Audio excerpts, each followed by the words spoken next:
This is the Lone Crater YouTube. We hope this video helps. In this video, I will explain how to use a draw knife. This versatile hand tool is perfect for quickly removing material and shaping wood. We'll cover everything from basic setup to advanced techniques.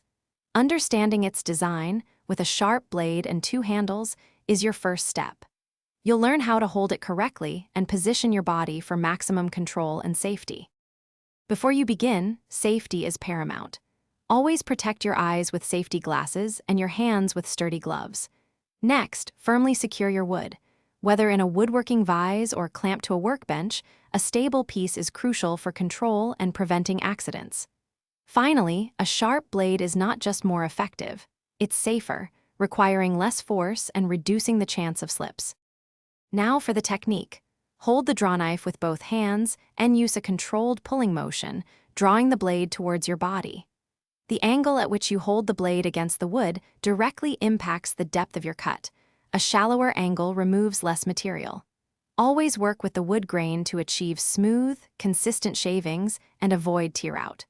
Practice makes perfect for mastering this motion. To refine your skills, experiment with different grips.